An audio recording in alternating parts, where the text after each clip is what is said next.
Hey everyone, John Lorden here. Welcome to another episode of BrainScratch, this one for Friday, March 23rd, 2018. Thank you so much for joining me here today.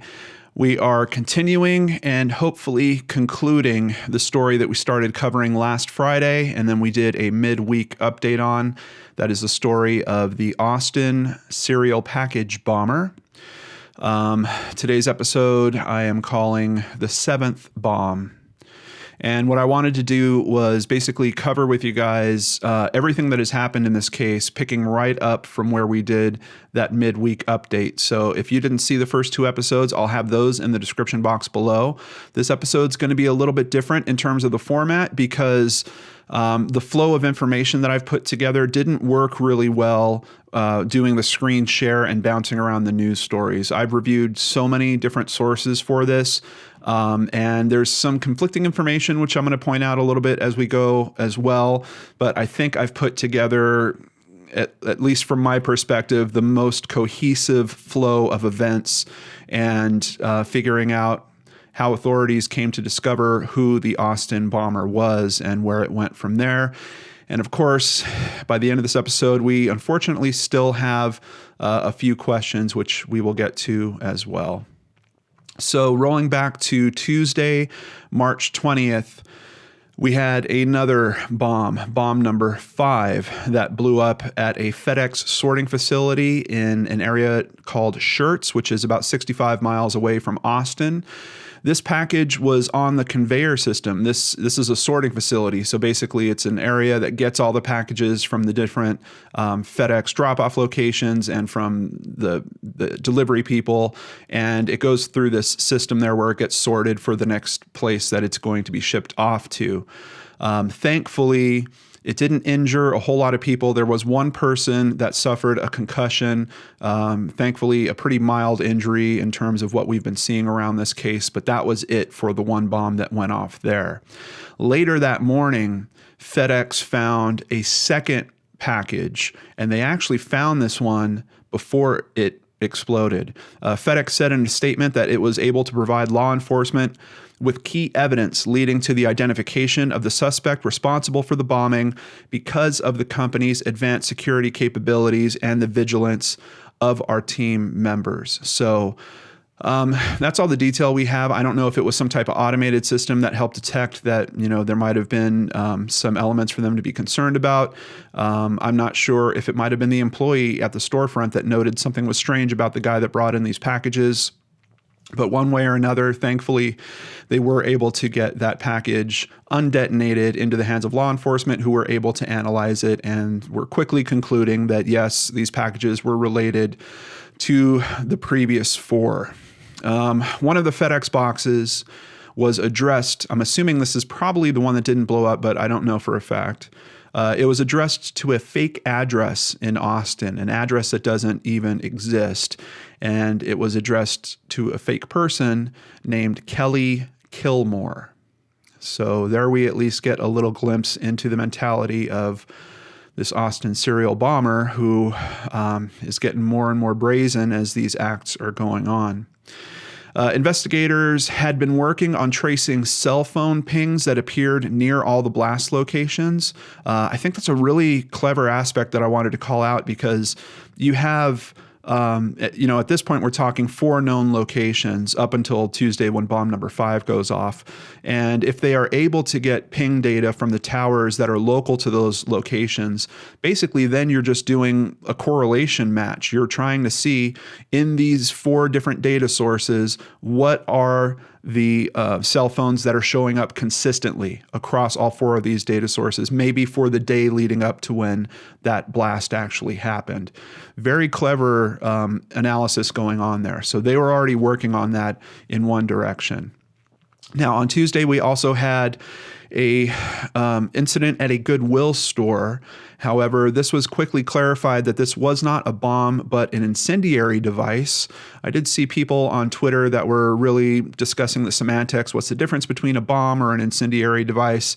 I do believe that it's a conversation worth having. When I hear incendiary device, I think of something that is made to burn something else. For example, someone talked about one example of napalm. something that doesn't necessarily have a lot of explosive force, it might still explode in a way to just spread a chemical, but the intent of the device is for the chemical to actually burn. A bomb works a bit differently in that its intent is the actual explosion and to send shrapnel in every direction, which we've been talking about a lot in these cases. So I do see a bit of a difference there.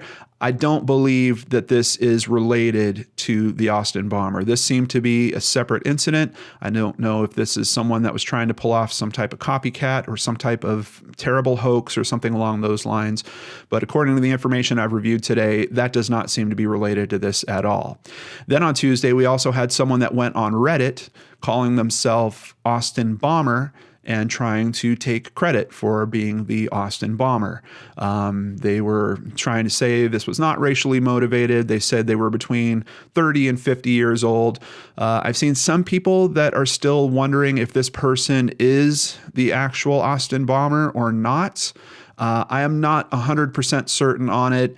But once again, from the information I'm reviewing today, it seems like this was likely a hoax of some kind. I really hope that hoaxer is found so they can at least let that person know this is not a great way to entertain yourself. Or maybe the information will come out that it actually was him. But as of when I'm recording this, that is not the case.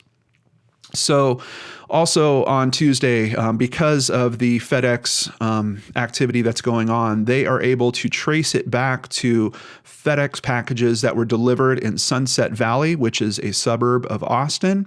And they go to that location and they run through the footage to see who brought those packages in.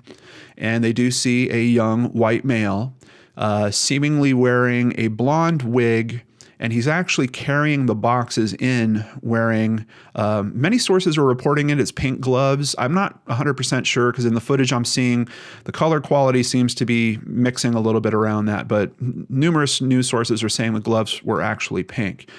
The wig is terrible. It looks like a Halloween wig that is on top of him. I would have been very leery of this guy if he walked into my store wearing that type of getup and carrying packages with gloves on. It didn't look like the gloves were part of, like a costume, like he's acting like he's some type of delivery man or something like that, and they're gloves to stop the wear and tear on his hands. I mean, it looked like a guy that was just wearing normal street clothes, but he happened to be wearing pink gloves and a horrible blonde wig. So they get footage there. Now, here's where we start getting some inconsistencies in terms of the news sources. Some of them say that surveillance footage is how police eventually got a license plate from a red SUV that man was driving. Now, other sources say no, from that footage, they only got the vehicle description that it was a red SUV, and they started going through registration records, looking for anyone that had a red SUV that was a white male, possibly in his 20s. For me personally, I think the first story sounds a bit more feasible because even if FedEx didn't have a camera outside that was hitting the parking lot, they clearly, you can see from the pictures here that I'm showing you, they can't see out the front window. So if they saw that this guy got into a red SUV and he backed up and you could see a bit of the detail of the red SUV, yes, maybe they could make out what model it was or maybe get close to what year it was. But more importantly, they could probably determine what direction he's driving off in and then go to other businesses in the area that do have cameras that are facing the road, in particular, maybe gas stations or something like that, and then ask them to check those cameras at that particular time and see if they can see more of the vehicle, get a better description, or possibly get a license plate. So I tend to believe that from the footage at the FedEx package office, they were able to get other footage from neighboring businesses that probably got them the license plate, but it's hard to tell. They also, news sources are also reporting that officers were able to trace those pink gloves from the FedEx footage to where they were purchased, which was a local Home Depot. That Home Depot also sells children at play signs. I don't know if you've ever seen them, but if you're driving through a neighborhood, frequently people will put up signs that their kids might be playing outside, please drive safely. One of those signs was found in the tripwire explosion, basically bomb number 4. Apparently that sign was used as part of the actual tripwire. The sign was one end of the tripwire, the box was over at the other end of the tripwire. So Home Depot sells both these items. There's also other sources that are saying it was actually the Home Depot footage that gave away his identity, that once they identified that it was Home Depot, they found footage of the guy who purchased the gloves and the children at play signs. I'm not positive on this. I don't know which way to go with it. Some sources are saying that there was footage there. Other sources are saying no, they just found the receipt from there. But the receipt did tell them that on top of the pink gloves that he bought, he also purchased 5 children at play signs. So this might be showing that he actually had the intent of using that same mechanic several more times, but thankfully he won't have the chance to do that. According to the New York Times, investigators now had a small list of vehicles that matched the description and started surveillance on each of those individuals. I really don't know, guys. This New York Times article, of course, I'll have a link to all my sources in the description box below. But this New York Times article literally contradicts itself from the top half to the bottom half about how this investigation went. But I just wanted to tell you about these differences. So if we're going down this theory that they weeded it down to a certain type of vehicle and then they were trying to identify white males, young white males that had those vehicles registered, at that point, we're hearing that they were tailing several of those vehicles. The man, one way or another, they did determine the right license plate, and the man was Mark Anthony Condit, and he's from a neighboring town called Pflugerville. It's a suburb of Austin, about 20 miles northeast, and it has about 59,000 residents. Investigators looked into his ping history. I mean, once you've got his license plate, you've got his ID, pretty easy to get a cell phone number off that. And from his ping history, they confirmed he was indeed in each of the bombing sites. Now, I don't know if that tied to the analysis I was telling you about earlier. It's kind of hard to tell what's going on here in terms of what comes first, the chicken or the egg. It could be that the analysis actually kicked out to them figuring out that his phone was at each of those bombing sites. But like I said, I don't know. One way or another, they figured out his phone number. They tied it to his ping history, and he was at each of the sites. I believe based on that, police were able to get a search warrant for his Google search history. This is the first time I've kind of heard about this, and it just seems like a practical sense approach. But what's interesting here is, in most cases we talk about on this channel, investigators will get access to someone's computer, and then of course they're going to go through their internet browsing history to try to see. This is different because police are basically going to Google saying, hey, we have a warrant, we need to see this particular person's search history, and Google is, kicking it right over. So very interesting, and once again, a little bit of a different investigative approach being used here. In that search history, they find what is called suspicious information. It does seem to support their theory that this is their guy. They also see that he's been looking up numerous addresses in Austin and the surrounding area. At some point between 9 and 11 p.m. on Tuesday still, Condit records a 25-minute video confession on his phone. And apparently in that confession, it seems like he admits that he knows that police are getting close. They obtain an arrest warrant for him for unlawful possession and transfer of a destructive device. And from what I'm hearing from several people commenting on this, it seems like they were pretty close to tailing him for approximately 24 hours, basically probably from at some point Tuesday night until Wednesday when they actually do catch up with him. According to reports, Wednesday morning, Condit's cell phone is turned on, and that gives authorities pretty precise location data in terms of where he is.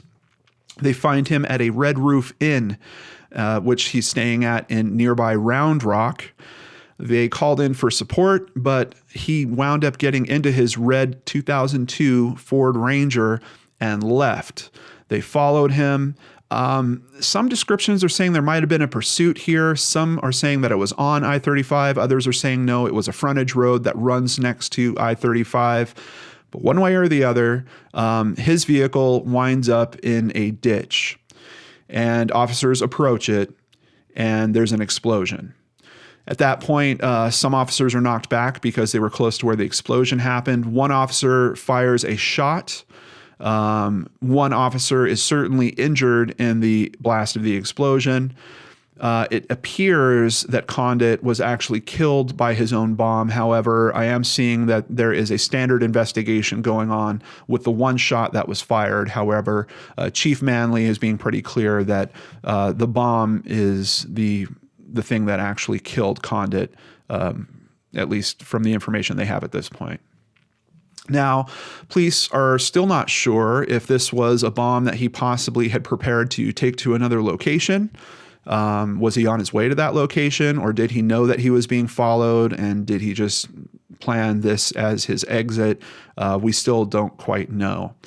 The evidence that was linking the bombs together, remember when we were covering this on the previous episodes, we kept hearing that there was something about how the bombs were made that kept telling the authorities that these cases are actually linked. Seems like one of those main indicators was the type of battery that was being used in these bombs. Apparently not very common here in the U.S. Sources are saying it's an exotic battery made in Asia. He likely ordered over the internet. We also finally hear that there were several eyewitnesses mentioning a red SUV that was seen at some of the bomb locations. And obviously this is the same type of vehicle where he wound up ending his life.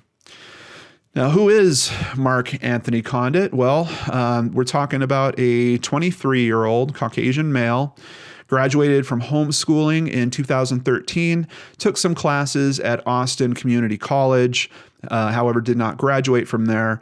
Previously held a position at Crux Semiconductor, also in Austin.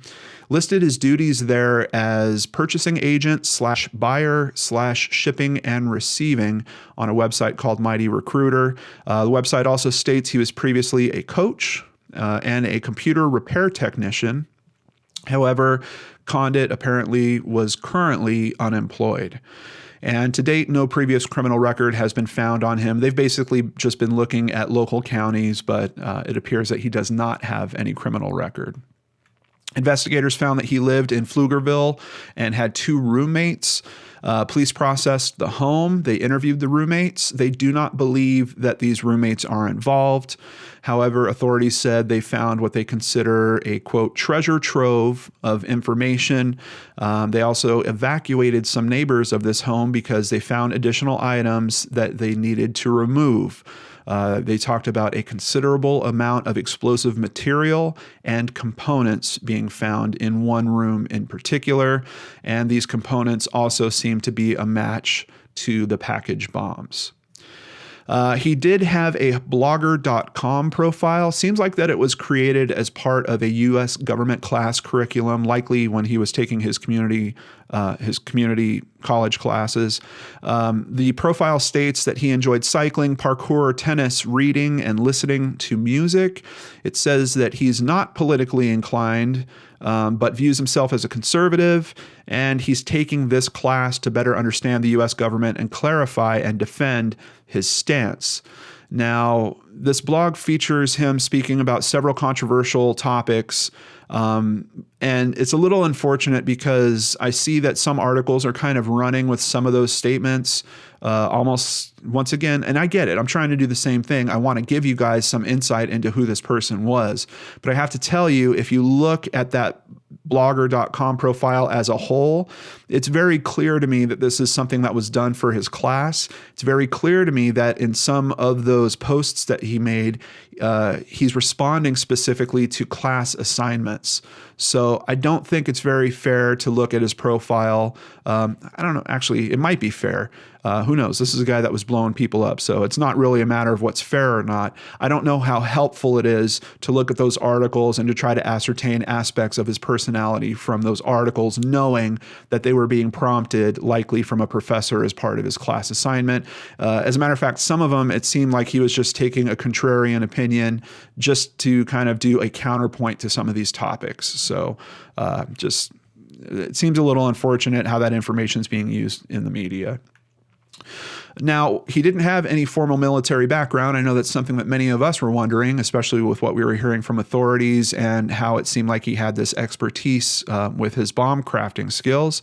However, in his childhood, reportedly, he was in a conservative survivalist group called Riot. And this is according to a young lady named Cassia Schultz, who says that she was also in this same group. Riot stands for Righteous Invasion of Truth, and they had monthly activities, which did include gun skills, archery, water balloon fights, and Bible study. Schultz says that the group of 15 to 20 other homeschooled children would discuss chemicals and which ones were dangerous, that they were into weapons, and some even carried knives, but she didn't recall any bomb making being discussed. Other acquaintances said that Condit regularly attended church services at Austin Stone Community Church. The county prosecutor, while the investigation was going on, was preparing a capital murder case, and he is very clear that if it did go to trial, he would have sought the death penalty.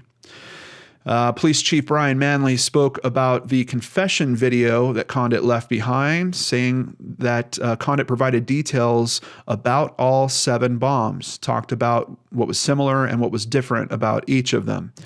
There still isn't a clear motive, but Chief Manley says that the video seems to be the outcry of a challenged young man talking about his challenges in life. Condit also left behind a list with additional addresses that authorities believe he was going to use for more targets, but they cannot find any rhyme or reason for why he's selected these potential individuals. And that is part of what's hard in this case, because I know a lot of us want to understand the motive. Why was he doing this? Why did he pick these particular people? He left a 25-minute video, and the police chief is still saying we still don't have a very clear motive. We don't know why he was picking these people. Now, police do seem intent on stating that this was not a hate-related crime and not related to terrorism. And with that, I have to say I'm not completely sure that I agree with that statement. I think even if there is no racial or political profile that is being targeted by him, there was a specific region. I mean, look at this map and you can see it. So it seems strange to me that they're trying to say this isn't terrorism. I know terrorism has been a huge buzzword basically ever since 9/11. So I get why they're trying to say this isn't what most people would consider terrorism. But for me personally, this was terrorism. We had a whole community that was worried to get their mail. We had a community that was starting to be worried about as simple things as taking a walk. If that isn't terrorism, I really don't know what is. This guy was taking actions specifically to harm people, but outside of that, knowing it would also create fear, panic, and pain for others all around those people as well. And then, of course, he ultimately ends himself in that process. It's strange because if you do look at this almost on a micro scale about one person that is struggling with themselves, maybe hating themselves for some reason, he's basically planting bombs all around the community that he grew up in, that he goes to church in, that he went to school in, that he had his jobs in. Even though he might have lived just a little bit outside of it by 20 miles, it seems like Austin was a pretty big part of his life. It just seems like this is a person that destroyed the things that he should have loved most and then wound up destroying himself in the process. At this point, police are still asking the public to remain vigilant. They don't know if they're there could be more devices that were still placed that still have not detonated. I'm curious about that statement because according to the video confession, it sounds like he pretty much accounted for every device and that we already know about it. But I do think it makes sense just to stay aware, to stay safe. They are also a bit concerned that they don't know if someone might have been assisting him in some way. Doesn't really seem like it, but it just makes sense that at this point, until things have had a bit more time to pass, that people stay safe out there and still keep an eye out. It's being said that hundreds of federal, state, and local law enforcement officers worked together to identify and locate Condit. I just want to take a moment and thank them for doing what I think is a pretty amazing job, and not only thank them, but thank the other organizations that contributed to that. Obviously, FedEx, obviously Google, they played a part in really bringing this to an end as well. So I'm thankful to everyone, the witnesses that talked about the vehicle, everyone that has had some part in bringing this case to a close. They really deserve it. So you have my thanks. So questions that are left on this case, like I mentioned, was he working with anyone else? His motive, are we really going to have an answer for that or not? I've got a little bit of an article I want to share with you guys, but before we get to that, there is one question that is really nagging at me about this case. It's something that media seems to be completely ignoring, and that is the story about how they were following him getting into the ditch, and then what happened around that. And the only reason why I'm raising this even as a question is because of this photograph. It's pretty clear to me that this vehicle behind him hit him at some point. I don't know, was this a pursuit? Did he know he was being followed, and was that vehicle aggressively pursuing him? But for some reason, we're not being given the details about how this actually went down. The version that I'm hearing makes it sound like this is a guy that just drove himself into a ditch. They were kind of keeping their distance. They came up, police surrounded the car, and then it blew up. But if you look at this photograph, that story doesn't really jive with me. There's something about a collision. This looks like it was a pretty serious collision. In terms of speed, it had to be a decent speed. I mean, look at how the front of that van is crumpled. I don't know. I've got a very strange feeling because no one has addressed this. And I don't want to say much more than that because I don't want to insult the fine work that has gone on into this. But I do wish, and I think it would make sense for Chief Manley in particular to maybe explain what's really going on with this photo. Just tell us about how that crash happened. It's really simple. Put us at rest about that. The things I worry about, I don't think are really worth discussing past that. I want to know more detail about this final interaction.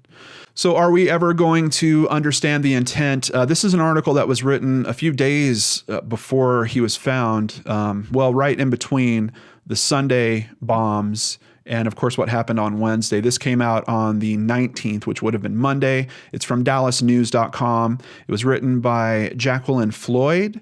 And this is someone that was personally experiencing some of what was going on here. She was basically being told to stay in their home until the neighborhood was cleared after what happened with the pedestrians on Sunday evening. And she had some interesting conversation with her family. I think it brings some very interesting insight I wanted to share with you guys. We talked at length about public urgency to identify a motive for these bombings. Just as there is always predictable speculation about the motives behind mass shootings and other seemingly random events that terrorize whole cities, whole populations. That urgency, too often amplified by us in the media, is counterproductive. There is no explanation for vicious, randomized violence that will make sense to sane people. No grievance, no grudge, no ideological obsession explains the moral vacuousness of shooting children in their schools, of planting bombs on people's front porches. If someone wants to collateralize the world to make a point, what can you do? The motive of the bomber is not the thing, it's the fact of the bomb. The bomb does more than physical damage. It terrorizes, traumatizes, makes us stupid with fear. It makes us want to hide in our houses with the doors locked. Or worse, it makes us want to neutralize the threat and guarantee our safety by yanking it out by the roots, by finding someone to blame, something we can prevent. There's a central truth here, something we keep misunderstanding about terrorism and mass murder and acts of inhumane carnage. The ideology behind the acts, the motive, may be personal grievance or extremist religion or political separatism, but that's only the excuse. The people who do these things thrive on the mayhem and the panic and the fear that they cause. This bomb was personal, but what bomb isn't? Very well said, and I'm sure many of you out there appreciate the sentiment, and this coming from someone that was literally being told to stay in their home while their neighborhood was being checked for more explosive devices. I want to thank the following sources for providing information for today's episode: The Washington Post, Fox News, Heavy, BuzzFeed, Time, The New York Times, The New York Daily News, The Dallas News, and the BBC. Of course, I want to also give a very big thank you to all the brain scratchers out there that have been forwarding me information, keeping me updated as this event has been going on, and caring about what's going on in Austin. I feel privileged to know such a group of open-hearted, caring people, and I'm thankful for you guys. So thank you for everything you've done around this case, and I hope Austin gets back to peace very, very soon with all of this. Thanks for watching, everyone. I appreciate you guys out there. Please stay safe. Take care of yourselves. Have some fun this weekend, and come back on Monday and spend more time with me right here on the Lord and Arts channel.